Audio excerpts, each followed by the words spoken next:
So yun, magandang umaga sa inyong lahat. At ngayon medyo masama ang panahon, ano? Makulimlim at umaambon-ambon. So tumawag sa atin si Ate Keng. So may papadeliver na tarpaulin. At pipick upin natin siya ngayon. Medyo late na nga tayo, 6:13 na, usapan namin alas 6. Pero malapit lang naman siya dito. At syempre, magkakarga muna tayo dito sa gasolinahang ito, sa Cleantech. Sabagay, wala naman tayo ibang pinaggagasolinahan no? Ayan, tapos na tayo magkarga. So, aabot naman siguro to hanggang Pampanga. Medyo low budget na rin kasi tayo, no? Okay, let's go. So, ito na tayo sa Kalibangbangan. At saglit lang naman to, hanggang doon kila Ate Keng sa Talavera. So ito nga pala, dadalhin natin to ng ng Pampanga. So kailangan natin to operahin kasi malilate tayo ng todo. Kailangan before 8 andun tayo sa Pampanga. So 6:14 na. Pero kayang-kaya naman yan. Pag exit naman natin ng Mexico, andun na yung malapit na doon yung pupuntahan natin, yung pag-drop off natin. Mamaya, titignan natin kung maaga tayo makakauwi para makapag-food delivery pa tayo. Kaya lang, umuulan kasi, mabababad tayo sa ulan. Galing pa naman tayo sa mahabang biyahe. Ang rate lang kasi nito sa akin, pagka Pampanga, nasa 1.9 yata. 1.9. Okay, ito na tayo. Medyo na-late lang tayo ng 21 minutes. Sorry. Sarado pa. Kakatok na lang tayo.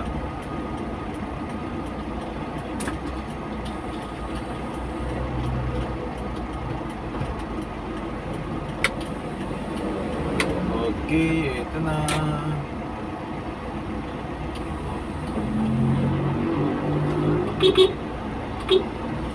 Basta ikarga na natin, at babiyahin na tayo sa Pampanga. Ito, 2,000 pieces na tarpaulin ng... Okay, let's go. So yun mga sir, naikarga na natin yung mga tarpaulin. Bali 2,000 tarpaulin. At i-deliver na natin to sa Pampanga. So kailangan makaabot tayo doon kahit mga 8:30. Sana makakuha tayo ng marami-raming booking doon mamaya. Naglalagari muna tayo para tumaas-taas yung ating performance. So bawal muna tayo mag-cancel. So nag-diesel na tayo ng 900. At titignan natin kung kakasya kasi hahataw tayo dito sa expressway mamaya.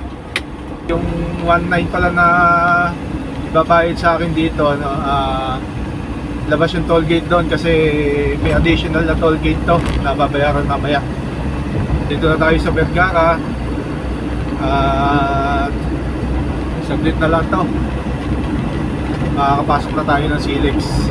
HCl, chlorphenamine, maleate, paracetamol is the generic name of Bioflu. If symptoms persist, consult your doctor. At first I was afraid, but then I kept thinking, cooking's not for me, and just give up. But after spending so many nights, nakuha ko.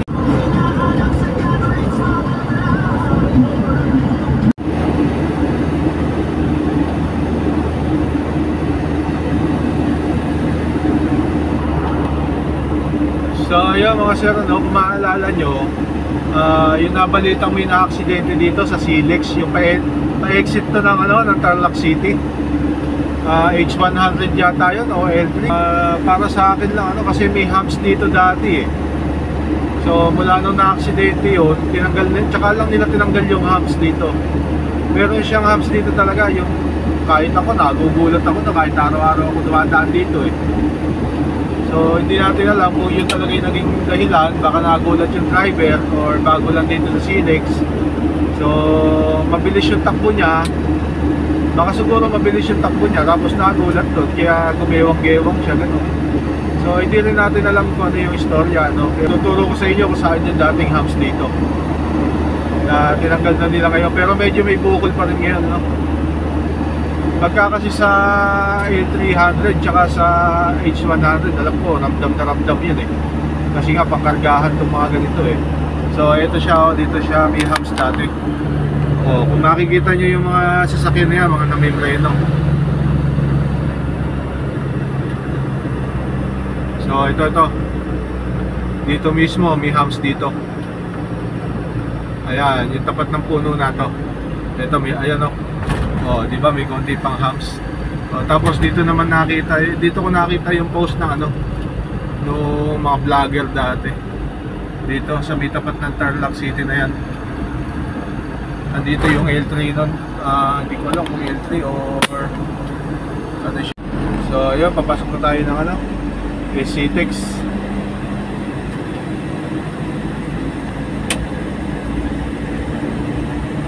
So dito na tayo pipila sa SCTEX.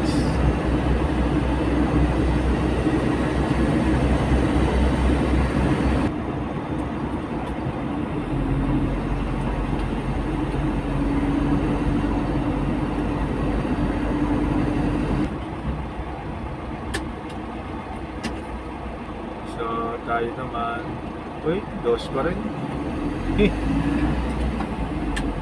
Okay, hataw muna tayo para umabot tayo. Baka sinalate pa. Okay, mamaya ulit.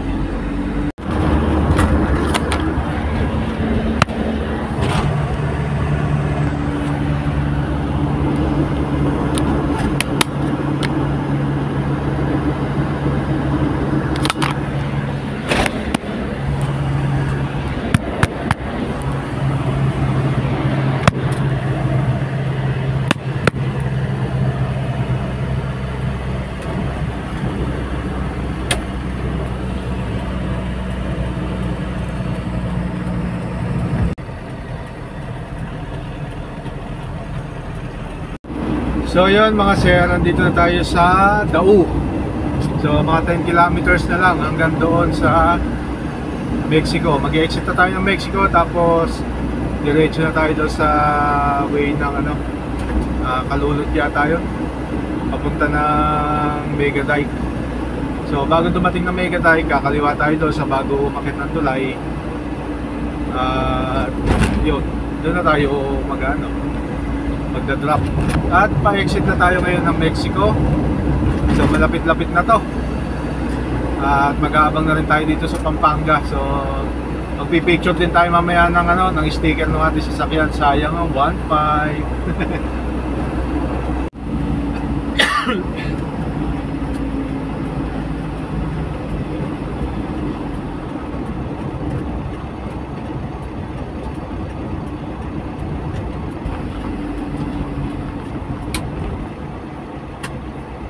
So nagkasya yung ating dala.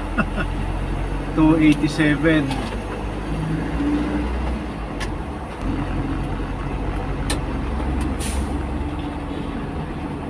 So ito, papunta tayo ng Kalulot. Ay, nakalimutan muna tayo.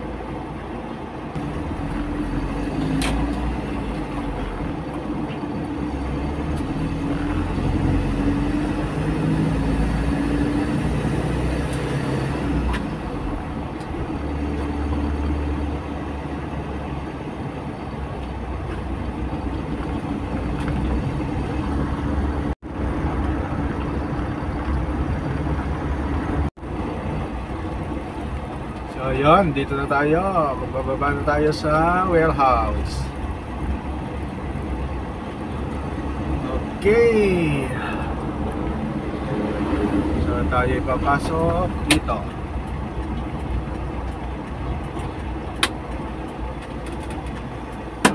Bossing, JTI. Ha? JTI, tarpaulin. Galing kay Makapagal. Okay, thank you.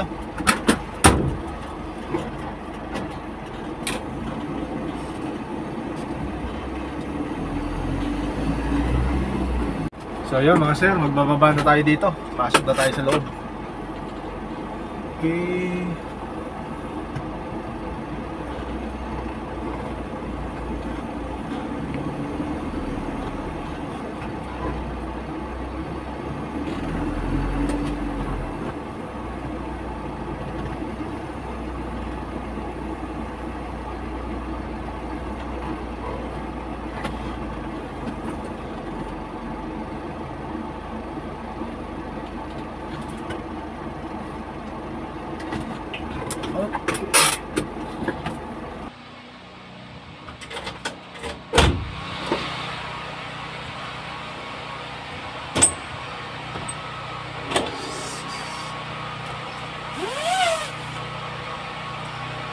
Mighty.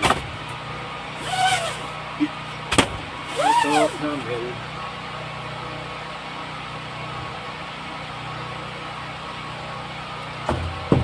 Mga sir, nakapag-drop na tayo dito sa Pampanga, no? So, bali, maghahanap na lang tayo ng area dito sa San Fernando kung saan tayo pwedeng tumambay ng malilim para hindi nakabukas yung ating aircon. So, maghahantay tayo ng booking pauwi ng Nueva Ecija uli. Sana meron, pagka wala. So, baka uuwi tayo or pagka sinipag tayo, uuwi tayo. Pagka hindi, dito na ako matulog. So yun mga sir, may nakuha tayong booking mula dito sa San Fernando, Pampanga papunta ng Cabanatuan, pauwi sa halagang 1,287. So yun, may nakuha tayong booking, ano? Papunta na tayo sa pick up location ngayon. 2.6 kilometers lang ang layo dito, mula dito sa area natin papunta ng pick up location. So let's go, na tayo. Mga sir, ito nakaipit tayo sa traffic. Nandito tayo sa palabas na ng crossing dito sa so traffic ay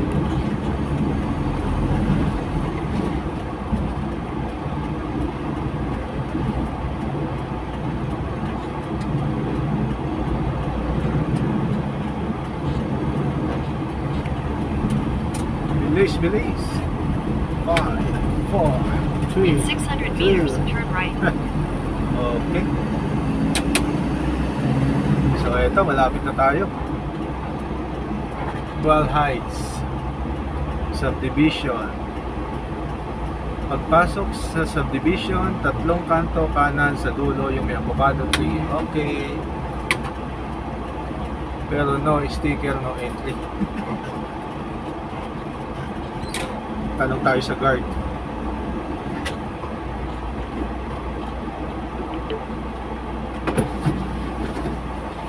Okay, good afternoon po.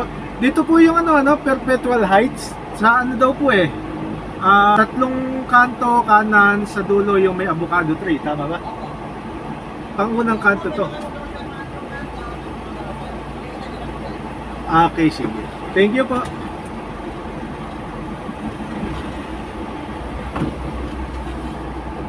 So ayun, at medyo mali lang yung pin location niya, pero bali 14 na sir, 14 na ganyan.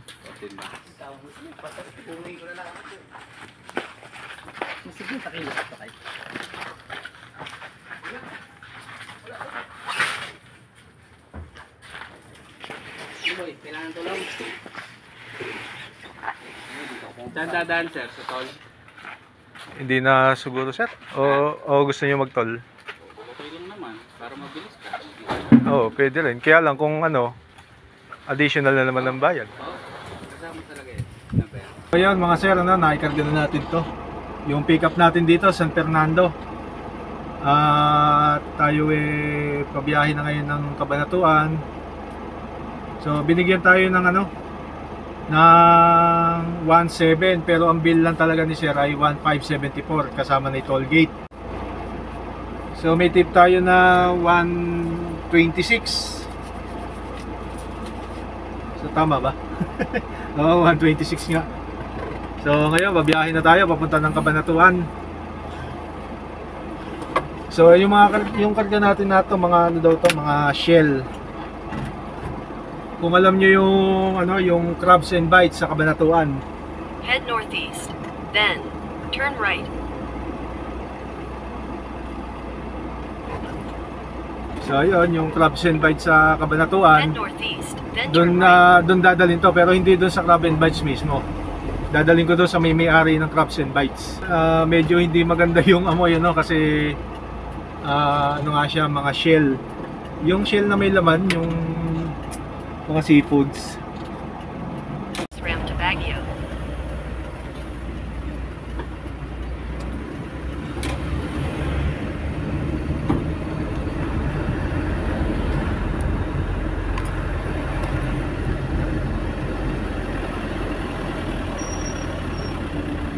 Ayun, nasa expressway na tayo. So malamig-lamig na to. Nag-open na tayo ng nag-fully open na tayo ng bintana. Kasi masama din sa ano, no? Masama din sa kalusugan tong amoy na to, kahit nasabihin natin sanay tayo dahil galing tayo sa trabaho natin eh pagbabarko dati. So sanay nga tayo, kaya lang masama pa rin to sa kalusugan pagka nakakulog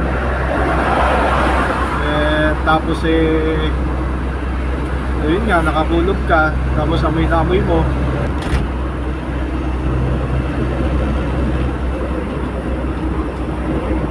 Slide right onto the ramp to North Luzon West Expressway.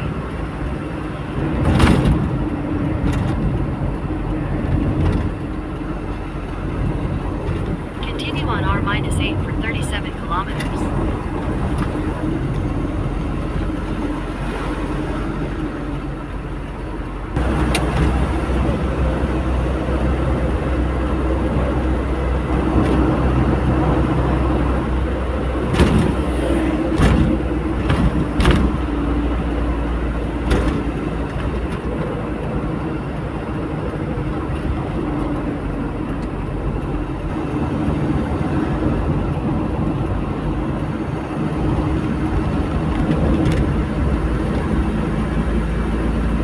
Ito na tayo sa SCTEX.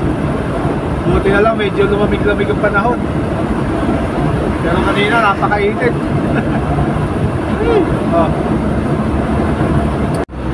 At yun mga sir, nandito na tayo sa Concepcion Tarlac, sa Silex. So after nito, Tarlac City na. Tapos papasok na tayo ng Silex. Ang labas na natin nito, Aliaga. So mabilis lang naman ang biyahe. In 3 kilometers, take exit 122 toward Tarlac City.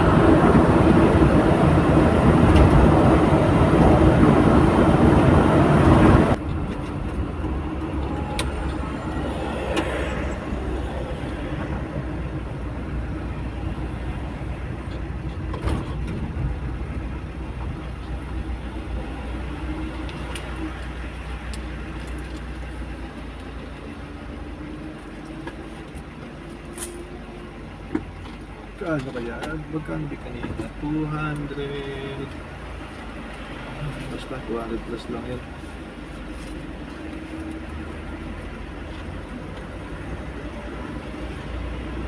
$285. Opo. 287. Thank you. Expressway.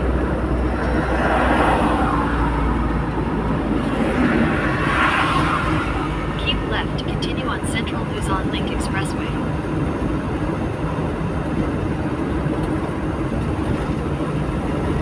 Continue for 25 kilometers.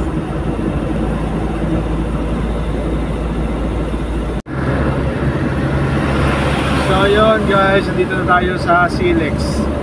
Okay, time check 13:17 or 01:17 ng hapon.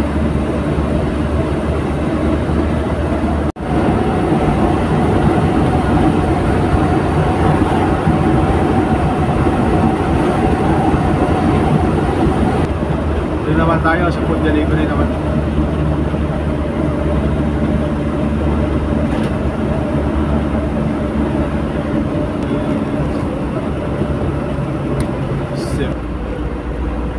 Even lagkit sa katawan.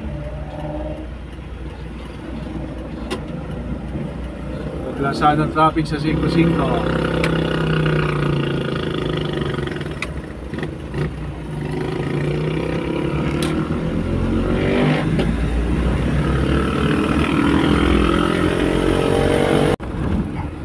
So hindi kasya yung kinarga natin 300.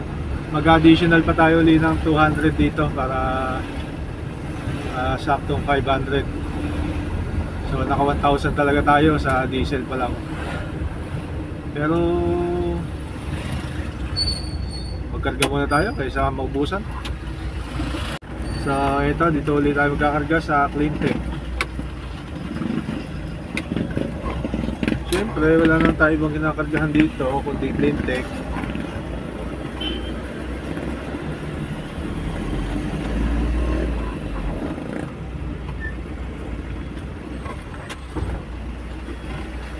Wasing 200 lang, diesel.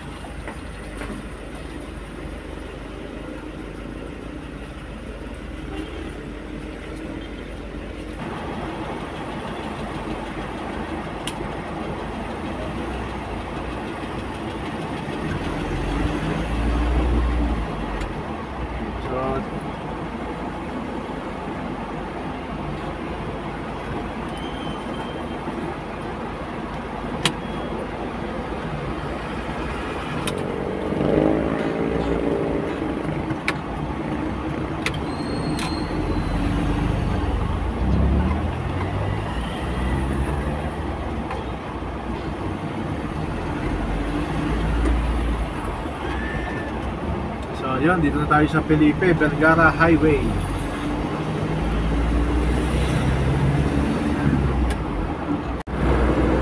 So yun, dito na tayo sa Cabanatuan. Kaya nakikita nyo, napakainit na naman. So ito guys, paliko na tayo sa papunta ng Kaingin, Cabanatuan. Dito lang yan sa may sa gawin ng iglesia.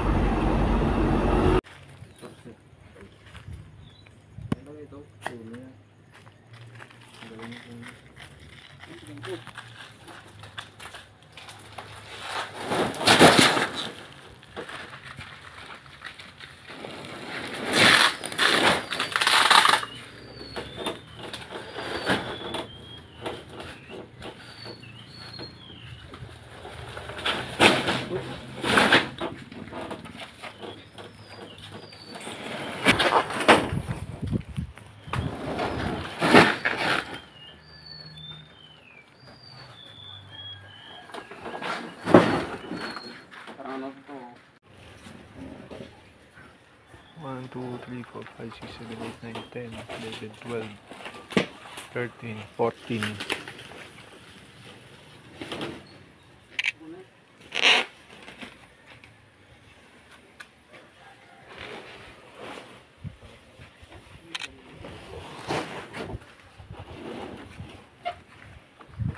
Sakto, 14-0 na. So yung mga boss, na i-drop na natin, naibaba na nila. So i-open lang natin yung bintana sa likod para hindi masyadong mabaho.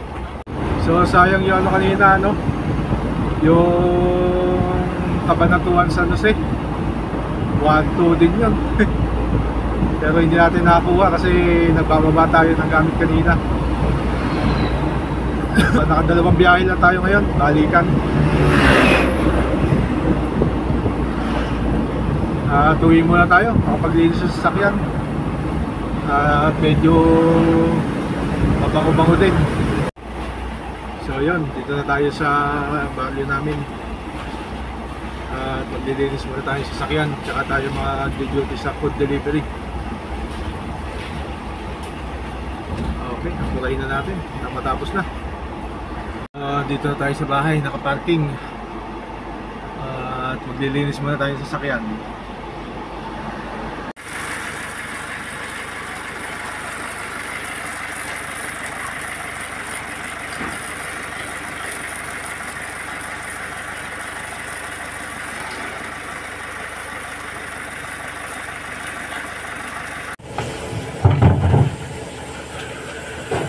Wow.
Sarap.